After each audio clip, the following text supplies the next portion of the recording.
안녕하세요. 오늘도 사연 살롱을 찾아주셔서 감사합니다. 저는 70대 평범한 할머니예요.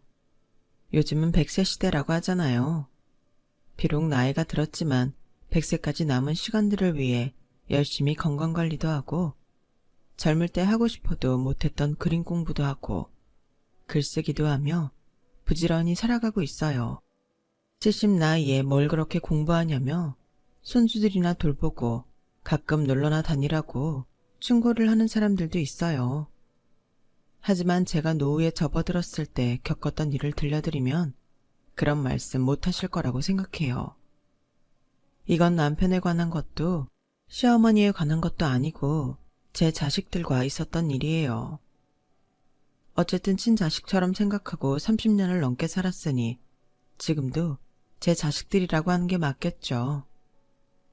벌써 오래전 세상을 떠난 남편과 저 사이에는 자식이 없었어요. 남편도 저도 문제는 없다고 했는데 아무리 기다려도 아이가 생기지를 않았죠. 우리 너무 아이 갖는 거 연연하지 말고 둘이서 알콩달콩 재밌게 살자. 그러다 보면 언젠가는 우리 부부한테도 귀한 아이가 올 수도 있잖아. 라며 아이를 기다리느라 마음도 상하고 몸도 상해가는 저에게 남편은 위로의 말을 했었죠. 시댁에서도 저희한테 아이가 안 생긴다고 뭐라고 하지 않았어요. 시어머니는 애꿎은 시집살이는 안 시키는 분이었고요.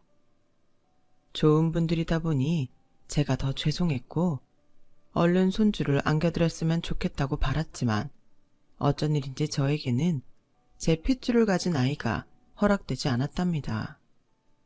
10년을 노력해도 아이가 생기지 않자 저는 그제야 마음에서 아이를 갖겠다는 소망을 내려놓았어요.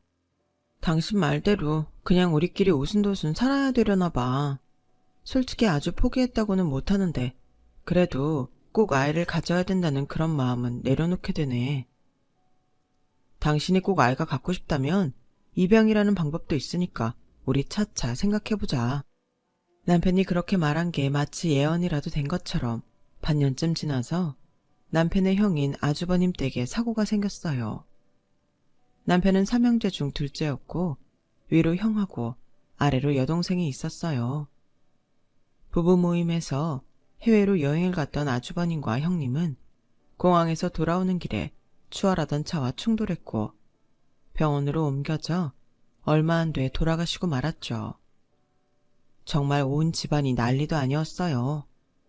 시부모님은 장례를 치르고 1년이 지나도 살아도 산 사람 같지 않았고요. 저희 부부도 한동안 우울증 증세를 보이기도 했고 참 힘든 시간을 보냈었어요.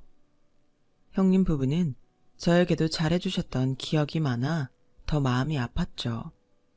모든 게 멈춰버리고 형님 부부가 추억이 되어버린 날부터 심적으로 많은 변화가 있었던 것 같아요.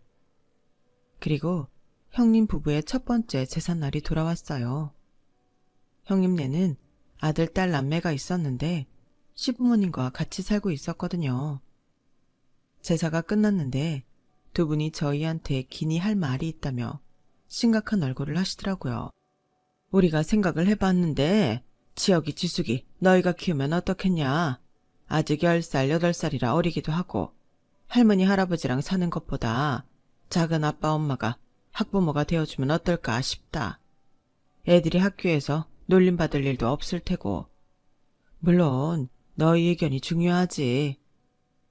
시부모님은 아이들이 학교에서 할머니, 할아버지랑 산다고 놀림당하고 부모 없다며 딸 놀림당한 이야기를 해주시더라고요. 어찌나 애들이 안 됐던지 마음이 참 짠하더라고요. 남편이 일단 고민 좀 해보겠다고 했지만 이미 저와 남편은 그 얘기를 듣는 순간 그 아이들을 저희 아이들로 키워야겠다고 똑같이 생각하고 있었어요. 저희는 아예 아이들을 저희 호적에 자식으로 올렸고 그때부터 갑자기 초등학생들이 학부모가 돼서 치열한 삶을 살게 되었죠. 어릴 때에는 저희 말을 잘 듣던 애들이 사춘기가 되자 반항도 하고 말도 안 듣고 학교를 빠진 적도 있어서 정말 적잖이 속도 썩어봤네요. 그래도 저와 남편은 이러라고 하늘이 우리한테 아이를 안 주셨나 보다 하며 그 아이들을 늘 친자식으로 여기며 뭐든 최선을 다해서 해주려고 했어요. 그러다가 아이들 고등학교 때 남편이 먼저 세상을 떠났어요. 몇 년 전부터 심장이 좀 안 좋다는 진단을 받았지만 남편은 크게 걱정할 거 없다며 개의치 않았거든요. 그런데 어느 날 갑자기 쓰러지더니 결국 다시는 일어나지 못하더군요. 아이 둘 다 고등학생이라 신경 쓸 일도 많았기에 저는 슬퍼하지도 못하고 애들을 챙기느라 정신없이 살았네요. 남편은 일반 회사를 다녔지만 시부모님이 좀 크게 한식집을 해서 제가 그때 분점을 받아서 운영하고 있을 때였거든요. 식당 일 챙기라 아이들 뒷바라지 하랴 3년이란 시간이 어떻게 갔는지 모를 정도로 너무 바쁘게 살았죠. 그렇게 키워놓으니 대학 졸업하고 각자 살 길 찾아 가는데 제 마음이 다 뿌듯했어요. 큰아이 지혁이는 대기업에 다니고 둘째 지숙이도 영어학원 강사를 하며 자기 하고 싶은 거 마음껏 하며 살았죠. 그리고 나이가 차니 알아서들 짝을 찾아와 결혼도 했고요.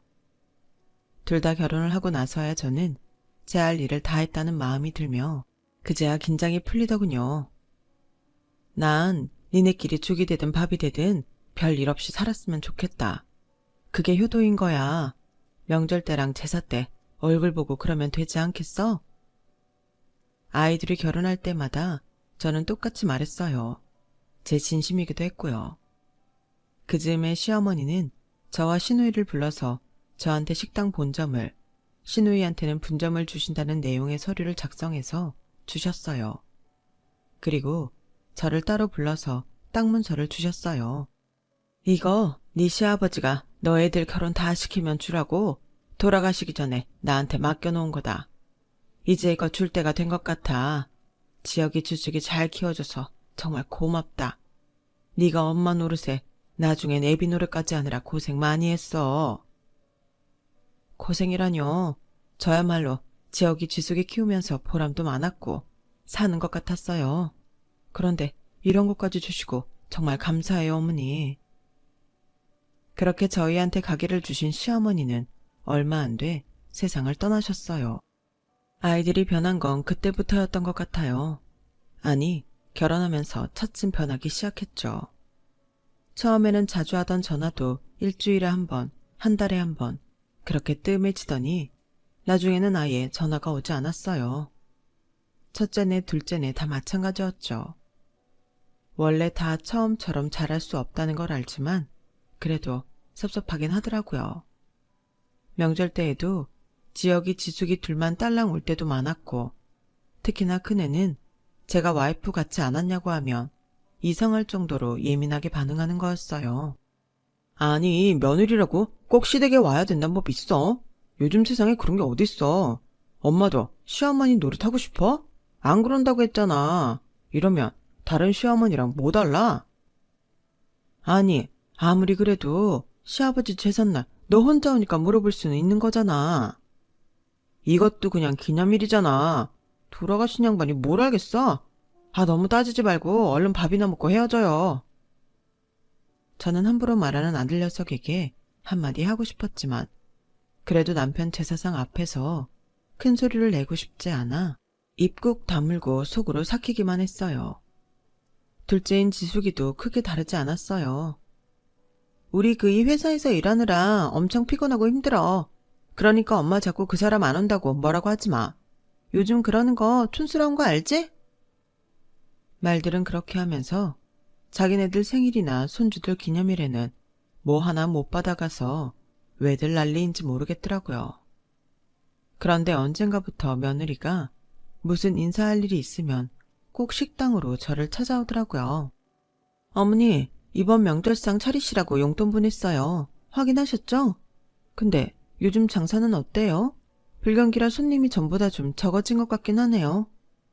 라며 식당 내부를 한번 싹 훑는데 딱 봐도 며느리가 지금 뭐 하는지 너무 잘 알겠더라고요.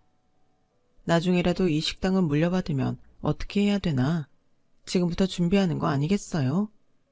그때만 해도 저는 건강에 문제도 없었고 늘 카운터에 앉아서 모든 일을 다 하고 있었는데 솔직히 괘씸해서 식당 얘기는 잘 해주지도 않았네요. 식당이야 늘 그렇지 뭐. 단골들 섭섭하지 않게 음식 막 변하지 않는 거랑 재료 아끼지 않는 거, 그런 거 제일 신경 쓰는 건 항상 똑같아. 그나저나 이번 명절에도 집에는 안 들릴 거니? 어머니, 저희 친정어머니가 허리를 다치셔서 좀 힘들 것 같아요. 가게 매출 잘 나오면 좋겠네요. 그럼 또 봬요. 이러고 가버리니 얄밉지 않겠어요? 큰애도 소녀를 낳아서 2살인데 몇 번 본 게 다니 참 섭섭했죠. 둘째도 친정 와서 산후조리하고 받아갈 거 다 받아가 놓고는 애가 잘 지내는지 물어보면 자기 아이 키우는데 간섭하지 말라며 차갑게 제 말을 끊어버리더라고요. 엄마, 우리 그이가 그러는데 요즘 친정에서 사위들한테 차도 한 대씩 뽑아준다는데 우리도 해줘요. 엄마가 그런 걸 안 해주는데 그이라고 처가에 오고 싶겠어? 제가 정말 인색한 사람이면 저도 할 말이 없겠죠. 그런데 저 걔들 결혼할 때 정말 돈 많이 들였어요. 하나밖에 없는 사위라고 전부 다 최고급으로만 해줬고요. 누가 보면 무슨 연예인 사위 드리는 줄 알았을 거예요. 그런데도 저한테 바라기만 하니 저도 아이들과는 적당히 선을 두고 살아야겠다고 마음을 바꿨어요. 그전에도 저는 바라는 게 많지 않다고 생각했는데 아이들은 그게 아니었던 것 같아서 말이죠. 그러다가 정말 제 인생을 바꿀 일이 생기고 말았어요. 언젠가부터 잠을 아무리 자도 피곤이 풀리지 않고 입맛도 없어지고 살이 자꾸 빠지더라고요. 처음에는 별일 아니겠거니 했다가 식당 직원들이 하도 병원에 가라고 성화를 해대서 병원에 갔다가 의사한테서 가슴이 철렁하는 말을 들었어요. 자꾸 보호자를 데려오라는데 아이들이 와줄 것 같지 않아 그럴 사람이 없다고 하니 그제야 의사가 이야기를 하더군요. 조직검사 결과가 나와야 정확하겠지만 위에서 발견된 종양이 좋지 않은 건 확실하네요.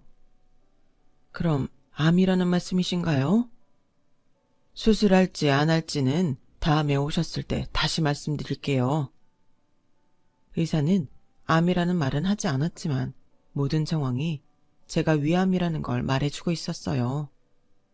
저는 너무 마음이 힘들고 인생이 허무하기까지 해서 아이들한테 전화를 했어요. 먼저 간 남편 목소리는 들을 수 없으니 아이들 목소리라도 듣고 싶었거든요. 엄마, 회사 바쁠 때 전화를 하시면 어떡해? 지혁아, 엄마 아파서 병원 갔다 왔거든.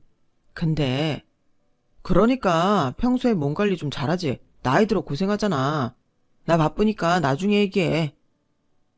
어디가 아프냐 묻지도 않고 끊어버리는 아들 녀석 다음으로 딸아이한테도 전화를 해봤지만 마찬가지였어요. 자기 바쁜데 전화한다고 신경질부터 내더라고요.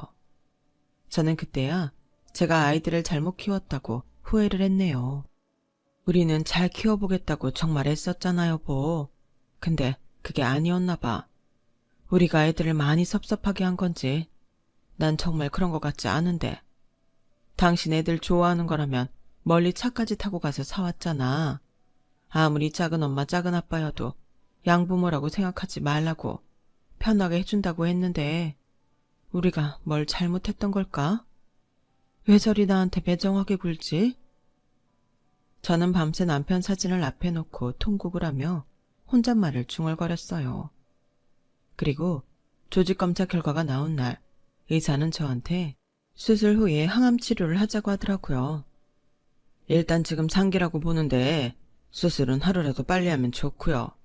항암 치료하면서 예후를 보도록 하죠. 저는 집에 돌아와 수술 준비를 하면서 아이들한테 전화를 했어요. 왜 또 몸이 계속 안 좋아? 신경질부터 내는 아들 녀석한테 암이라고 했더니 대뜸 저한테 이렇게 말하더라고요. 엄마, 보험 들었어? 그거 돈 엄청 들어갈걸? 아무튼 실비보험, 암보험 들어놓은 데부터 전화해봐. 나한테 전화한다고 뾰족한 수가 있는 건 아니잖아. 내가 무슨 수를 바라고 전화했겠니? 아프고 수술 받아야 하니 전화한 거잖아. 무슨 말을 그렇게 해? 엄마, 지금 우리한테 키워준 보상 바라는 거 아니지? 아빠 돌아가신 후에도 엄마가 나랑 지숙이 키우고 결혼까지 시켜준 거 고마운데 그거 당연히 할 일 한 거잖아. 그거 갖고 지금 생색내고 병간호 해달라, 병원비 달라 그러면 안 돼. 엄마 할머니한테 우리 키움값 받은 거 우리도 다 아니까 우리한테 뭐 바라지 마. 내가 언제 너랑 지숙이한테 뭐 달라고 한 적 있어? 줘도 내가 주고 니네가 하도 시집살이 처가살이 시키지 말라고 해서 며느리 사위한테 인사 한번 제대로 받아본 적도 없어. 니네야말로 날 엄마라고 생각했으면 이럴 수 있어? 내가 그냥 작은 엄마라고 쳐도 이렇게 오랜 세월 같이 보냈으면 아파서 어떡하냐고 걱정 한마디 하는 게 정상이지. 니네가 무슨 생각하는지 너무 잘 알았다. 앞으로 연락 안 할 테니 이만 끊자. 정말 섭섭하다 못해 온몸이 부들부들 떨리기까지 할 정도로 저는 분하고 화가 났어요. 애들 아빠가 이런 꼴을 안 보고 먼저 가길 잘했다는 마음이 들 정도였죠. 딸아이한테는 전화도 하지 않고 수술 전날 저는 직원들의 걱정 어린 응원을 받으며 병원에 갔어요. 그런데 의외로 딸애가 거기 와 있더라고요. 내가 이번 수속 다 도와줄게. 아픈 사람이 혼자 뭘 어떻게 하라고 그래. 옷이랑 다 챙겨갔지? 저를 생각해주는 말인 것 같은데도 아들한테 들었던 말에 충격이 너무 커서였는지 어째 고맙다는 생각이 들지 않았어요. 아니나 다를까 제가 입원실에 들어가 침대에 눕자 딸은 바로 자기 속내를 드러내더군요. 엄마, 위암 3기라며 뭐 요새는 약도 좋고 수술도 잘해서 오래 사는 사람들도 많다고는 하지만 엄마는 나이도 있고 아주 건강한 편도 아니잖아. 그러니까 가게부터 먼저 정리하면 어때? 우리 그 일랑 알아봤는데 그런 재산 처리는 미리미리 해두는 게 좋다더라. 나 아직 수술도 안 받았다. 네 말 맞다나 요새 약도 좋고 수술도 잘하는데 왜 가게를 정리해? 엄마, 항암 치료 받는 거 힘들대. 근데 가게에 나가서 일할 수 있겠어? 신경 쓰지 않는 게 회복의 최고인데 가게 나가면 또 스트레스 받잖아. 우리가 다 알아서 할 테니까 엄마 가게 우리한테 맡겨. 아니 됐어. 내가 알아서 할 테니까 네가 신경 쓸 거 없다. 우리 서로 그런 도움 안 받기로 한 거 아니었어? 나 너네 키워준 생색내고 싶지 않으니까 너도 그만 가봐. 정말 눈에 콩깍지 다 떼고 보니 어찌나 속이 훤히 들여다보이던지 생판 모르는 남이 더 낫겠다는 생각을 그날 처음 해봤네요. 저한테 금전적인 도움을 주는 거 바라지도 않았어요. 진심으로 괜찮냐는 말, 아파서 어떡하냐는 말 듣고 싶었던 게 저한테는 그렇게 사치였을까 싶고 서운한 마음은 수술실에 들어갈 때에도 없어지지 않더라고요. 하지만 딸아이는 제가 태어나는 날에 와서도 제 성질을 돋았어요. 엄마, 고집 부리지 말고 이참에 정리하자. 엄마 죽어도 나나 오빠는 식당에 대해 아는 것도 없고 운영할 생각도 없어. 어차피 나중에 우리 줄 건데 미리 준다고 뭐가 달라져? 엄마 예금해놓은 것도 그렇고 병원비 미리 빼놓고 나머지 우리가 관리하면. 너 내가 이제 막 태어나는데 그런 얘기를 하니? 지금 나 얼른 죽으라고 제사라도 지내는 거야? 이러려고 내 입원 수속 해줬으면 그거 일당 내가 줄 테니까 당장 돌아가. 나 어떻게든 다시 건강해져서 죽기 직전까지 그 식당 하다가 죽을 거니까 그런 줄 알아. 나 너네한테 질렸어. 아주 질릴 대로 질렸다고. 그러니 제발 그냥 돌아가. 제가 전과 다르게 소리를 지르자 딸은 놀랐는지 흠칫거리더군요. 아, 정말 왜 이렇게 고집을 부리실까? 나는 엄마 생각해서 한 소린데 왜 자꾸 왜곡해서 들어? 왜곡이고 뭐고 아무리 정이 없어도 그게 암 수술 받고 태어나는 사람한테 할 말은 아니지. 어차피 물려줄 거 미리 가게 정리해서 돈 달라니? 예금까지 정리해서 달라고 누가 그런 말을 해? 그것도 너 뼈 빠지게 키워준 사람한테? 제가 병원 복도가 떠나가라 소리를 지르니 주변에 있던 사람들이 딸애를 힐끔거리며 쳐다보더라고요. 저라고 그런 망신 당하고 싶었겠어요. 내가 잘못 키워 그런 건데 그걸 동네방네 떠들고 싶지 않았죠. 그런데 말하는 게 어찌나 사람 화를 폭발하게 만드는지 한바탕 질러대고 나니 속은 후련하더라고요. 딸아이는 사람들 눈치가 보였는지 제가 입원시킨 일당으로 챙겨주는 30만 원을 손에 쥐자마자 얼른 자리를 뜨더라고요. 지들도 살림하고 애들 키우느라 힘들겠죠. 그걸 제가 모르는 건 아니에요. 하지만 경우라는 게 있는 거잖아요. 아이들한테 질릴 대로 질린 저는 어떻게든 살아남겠다고 굳게 결심하고 이전과는 다르게 독한 마음을 먹었어요. 항암 치료라는 게 정말 힘들긴 했지만 산이나 바다도 자주 다녔고 음식도 전부 건강식단으로 바꿔서 먹었어요. 하루에 30분은 무조건 걸었고요. 식당 일은 제 바로 밑에 있는 매니저한테 일단 모든 걸 맡겼어요. 매니저는 아무 걱정 말고 몸부터 회복하라고 제가 자식들한테 듣고 싶었던 말을 해주더라고요. 물론 중간에 너무 힘들어서 병원에 실려가기도 하고 우울증이 심각하게 온 적도 있지만 그래도 어떻게든 살아남으려 애를 썼더니 어찌 이겨내게 되더라고요. 간단하게 정리를 했지만 정말 말로 다 할 수 없을 만큼 힘들고 고통스러운 시간이었어요. 저는 그때 식당에 아픈 분들도 오셔서 식사할 수 있게 자연식 식단을 만들자고 제안했고 매니저와 회계를 봐주는 회사에서는 지금 식당 상황에서는 어렵다고 했지만 제가 강하게 밀고 나갔어요. 아프고 나니 아픈 사람 심정을 알게 됐다고 할까요? 그리고 건강한 사람들도 더 좋은 음식을 먹으면 건강을 잘 유지할 수 있을 거라는 생각도 했죠. 그렇게 저희는 건강식 메뉴를 첨가했고 기존 메뉴들도 조금씩 건강식처럼 바꾸기로 했어요. 당장은 좀 손해를 볼 수 있겠지만 꼭 필요하다고 생각했거든요. 그래도 식당을 매일 나가는 건 아직 저한테 힘든 일이었기에 일주일에 한 번씩 나가다가 점점 상태가 좋아지면서 사흘에 한 번 나가서 카운터도 보고 돌아가는 상황도 점검했어요. 그러던 어느 날 제가 병원에 다녀오는데 집 앞에 며느리가 손자를 데리고 와 있더라고요. 너는 오면 온다고 말을 하지. 아님 어디 지나가다 들린 거야? 네, 오늘 준수 어린이집 행사 있어서 빨리 끝났는데 자꾸 할머니 보고 싶다고 하지 뭐예요. 준수야, 그렇지? 어색한 며느리 표정과 아무것도 모르는 손자 얼굴을 보고 저는 단박에 거짓말인 걸 눈치챘어요. 어쨌든 집까지 왔는데 그냥 돌려보낼 수는 없어서 집에 들여서 손자 녀석 좋아하는 과일도 깎아주고 며느리랑도 차 한잔을 했죠. 며느리는 곧 자기 용건을 꺼내더라고요. 어머니, 힘드시면 간병인 쓰세요. 그 정도는 제가 어떻게 해볼 수 있어요. 이제 와서 무슨 간병인이야. 간병인 쓸 때는 지났어. 지금은 도우미 아줌마가 일주일에 한 번씩 와서 청소해 주신다. 아, 그럼 많이 나으신 건가 봐요?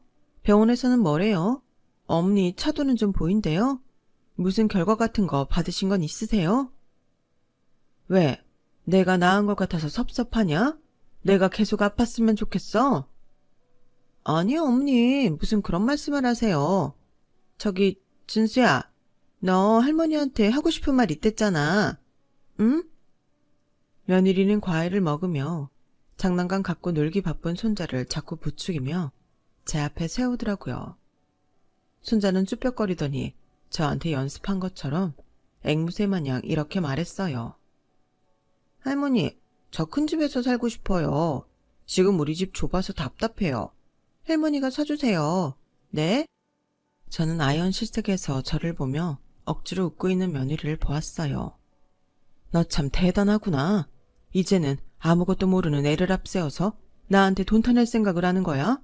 준수가 뭘 한다고 이런 말을 해? 아니에요, 어머니. 준수가 정말 새집 이사 가고 싶댔어요. 듣기 싫다. 나 참, 내가 1년에 한 번 볼까 말까 한 손자 말이라면 아이고 그러냐 하며 들어줄 어리석은 늙은이로 보였냐? 너 사람 잘못 봤어. 내가 아파서 죽어가도 너네한테 못 주겠다. 어머니, 그러지 마시고 어머니 병원비랑 노후 쓰실 거 남기시고 나머지 정리하셔서 저희 주세요. 그러면 더 서로 편하고 좋잖아요. 너네는 편할지 몰라도 난 하나도 편할 거 없다. 지금도 불편한 거 없고. 이제 그만 준수 데리고 돌아가라. 며느리는 할 수 없이 돌아갔고 얼마 안 있어 아들놈이 전화를 했어요. 엄마, 집사람하고 준수 내쫓듯이 보냈다면서요. 그렇게 우리 안 찾아간다고 뭐라고 할 때는 언제고 저희를 짐짝 취급하세요. 너야말로 키운생생 내지 말라더니 나한테서 받을 건 받아야겠다는 거냐? 난 그렇게는 못하겠다. 좋아요. 그럼 평생 손자 얼굴 볼 생각 하지 마세요. 그래도 좋으세요? 너네도 나를 엄마 대접 안 해주는데 내가 준수를 손자라고 생각할 이유가 뭐 있겠어? 알았어요. 그럼 이제 정말 왕래 안 하는 겁니다. 아들은 그 말을 마지막으로 전화를 끊었어요. 이렇게까지 말한 제가 너무하다고 생각하실지도 모르겠지만 저는 진단을 받고 병원에 있는 동안 아이들한테 너무 많은 상처를 받고 그동안 쌓아왔던 정도 다 부질없다는 걸 절실히 깨달았기 때문에 더는 마음을 주고 싶지 않았어요. 그 후로 딸이고 아들이고 정말 저한테 연락 한 번 안 하더군요. 제가 죽었는지 살았는지 궁금하지도 않은 것처럼요. 저 역시 자식들은 뒤로 제쳐놓고 다시 건강해지는 데에만 온 힘을 쏟았고 그 결과 2년 반 만에 병원에서 기쁜 소식을 듣게 되었어요. 이제 안심하셔도 되겠는데요. 이게 거의 기적이라고밖에 말을 못하겠는데 정말 좋아지셨어요. 물론 이게 완치라는 게 없는 병이다 보니 계속 잘 관리해 주셔야 되겠지만 지금처럼만 해주시면 큰 문제 없을 것 같습니다. 정말 너무 기다리던 순간이었고 저도 모르게 눈물이 주르륵 흘렀어요. 식당 직원들도 제 친구들도 다 자기 일처럼 기뻐해주고 축하 선물도 주고 정말 잔치가 따로 없었죠. 그리고 때 맞춰서 시부모님한테 받은 땅값이 쑥쑥 오르기 시작하더라고요. 원래 변두리 한 자락에 있던 땅이라 크게 주목받지 못했는데 그 지역이 TV에 나오고 유행하는 카페니 가게들이 들어서면서 새로운 명물 지역이 된 덕이었어요. 식당도 전보다 훨씬 잘 되고 있었고요. 아무래도 건강에 대한 사람들 관심이 늘어나다 보니 저희 식당 음식도 덩달아 입소문을 탄 것 같더라고요. 그러고 있는데 한 2년 연락 없던 딸한테 전화가 왔더라고요. 엄마, 요새 어떻게 지내? 병원에선 별말 없지? 엄마, 나도 엄마 마음 상하게 하고 싶지 않은데 현실적으로 엄마 나이에 다시 회복되기 힘들잖아. 이쯤에서 우리한테 재산 나눠주는 거 어때? 식당도 미리 정리해둬야 엄마도 속 편하는 거 사실이잖아. 애들은 제가 회복했다는 걸 귓등으로도 아무 소식도 못 들은 것 같더라고요. 그래, 너 마침 전화 잘했다. 나 너네한테 할 말 있어. 그러니까 네가 지혁이한테도 연락해서 한번 같이 와. 저도 이대로는 더 이상 있을 수 없었어요. 이렇게 불쑥불쑥 잊을만 하면 전화해서 재산 내놓으라는 등살에 더는 시달리고 싶지 않았어요.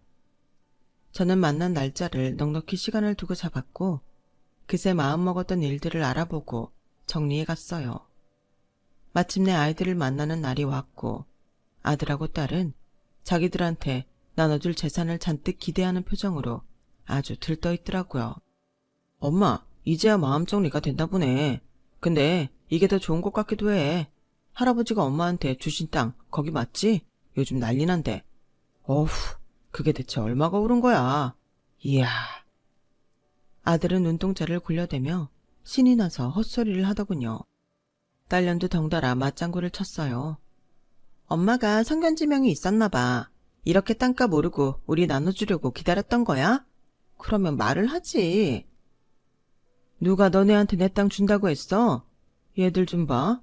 나 너네 파양할 거야. 제 말에 아이들은 눈이 휘둥그레져서 서로를 보더군요. 엄마, 그게 무슨 말도 안 되는 소리야. 무슨 파양이야. 지금 우리 나이가 몇인데. 그게 해도 된다더라. 내가 변호사 선임해서 다 준비했어. 너네한테는 그 이야기 하려고 부른 거고 니들이 나한테 어떻게 했는지 증언해주겠다는 사람들이 줄을 섰어. 아픈 엄마 찾아와서 얼른 재산 넘기라고 하는 거 들은 식당 직원들도 수두룩하고 니네가 아픈 나 한 번도 들여다보지 않았다는 거 내 친구들도 다 알아. 다 나 위해서 증언해준다고 했어. 내가 니들을 얼마나 정성으로 키웠는지 알기 때문에 내 친구들이 나보다 더 분노해. 그러니까 니네도 재판 준비하라고 그 말 하려고 부른 거야. 니네 나보고 키워준 생색내지 말라며? 그러면서 나 아프다고 한 다음부터 계속 재산 타령했잖아. 그게 말이 앞뒤가 맞는다고 생각하니? 나이가 들었다고 사람이 멍청해지는 거 아니다. 내 땅이 오른 거 니네랑 아무 상관없어. 허참, 그래서 오늘 그 말하려고 우리 부른 거야? 지혁이, 너 말 조심해. 앞으로 반말하지 마. 너 키워준 작은 엄마한테 그게 무슨 말버릇이야? 그리고 나 병원에서 아주 좋아졌다고? 이대로만 유지하라는 얘기 들었다. 암세포 없고 몸도 깨끗하대. 내 비록 자식이 없어서 니네한테 재산 줄 수 있겠다만 그건 내 의지이지. 이제 너네가 내놓으라 말아 할 권리 없어. 난 이 재판 이길 거야. 그러니 너네 각오 단단히 해둬. 이만들 가봐라. 바쁜 사람들 시간 내가 붙잡았다고 나중에 딴소리를 하지 말고.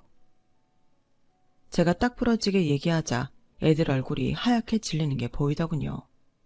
특히나 제 병이 아주 좋아졌다는 말에 두 아이는 의외라는 표정으로 어쩔 줄 모르더라고요.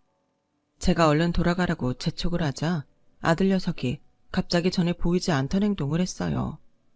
아들은 그 자리에서 무릎을 꿇더니 고개를 숙이고 저한테 싹싹 빌더라고요.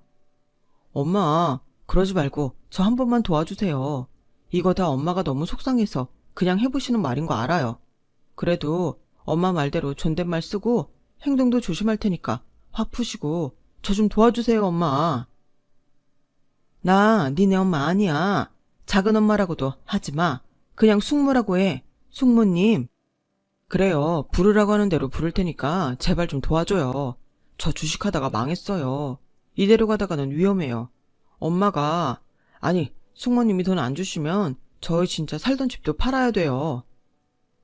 그럼 팔아. 그러면 되잖니. 너랑 네 마누라 손이 없어 팔이 없어? 나이도 젊고 건강하잖아. 어디 가서 뭘 해도 빚 갚고 살 수 있으니까 나한테 기대지 마. 엄마, 제발 좀 살려줘요. 네? 제가 잘못했어요. 앞으로 엄마 자주 찾아뵙고 명절 때도 꼬박꼬박 올게요. 나 이제 그런 거 바라지 않아. 그리고 너 집 팔아야 된다고 했지? 그 집도 너 결혼할 때 내가 사준 건 기억하니?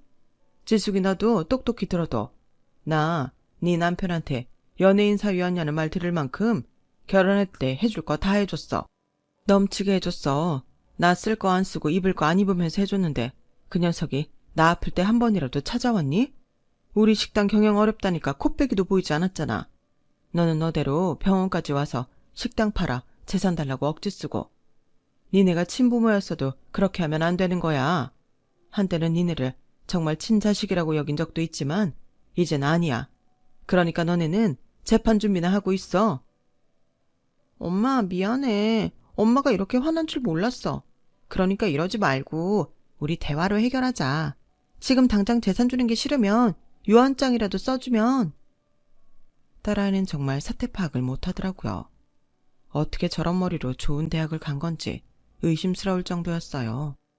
정남이 다 떨어지고 나니 애들이 얼마나 미련하고 어리석은지 훤하게 보이는데 왜 그동안은 그걸 몰랐을까요? 이런 걸 콩깍지라고 하는 거겠죠. 유언장이라고? 그래, 너 말 잘했다. 내 가게는 나보다 운영 더 잘할 우리 매니저 주기로 했고 내 땅은 곧 팔아서 나 들어갈 실버타운에 기부할 거다. 이미 공증도 다 받아놔서 니네가 건드릴 수 있는 거 없으니 그런 줄 알고 어서 돌아가.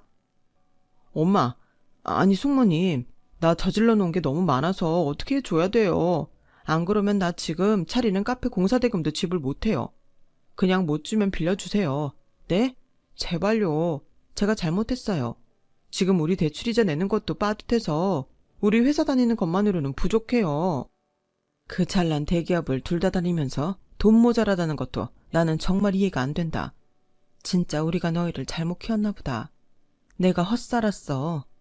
그래, 회사를 다니면서 카페를 부업으로 하면 돈이 저절로 굴러들어올 것 같아? 카페는 만만한 줄 알아. 네가 저지른 거 네가 알아서 해. 내가 차리라고 너 등 떠민 거 아니잖아. 난 너네 한 푼도 못 주니까 그런 줄 알아. 제가 얼른 나가라고 둘을 윽박지르자 그제야 애들은 엎드려서 울먹불며 잘못했다고 난리를 치더군요. 그래도 제가 꼼짝하지 않자 아들 녀석은 갑자기 돌변해서 저한테 협박하듯이 말했어요. 이제 돈도 많고 우리 신세 질 일 없다는 거죠. 우리 힘든 거 알고 혹 떼어내겠다는 거네요. 참 비정하네요. 그래요. 어디 마음대로 해봐요. 우리랑은 평생 등지고 사는 건 줄 아세요. 니네 등지는 거 하나도 안 무섭다. 지금까지는 뭐 그리 니네가 나한테 살갑겠다고 그러냐?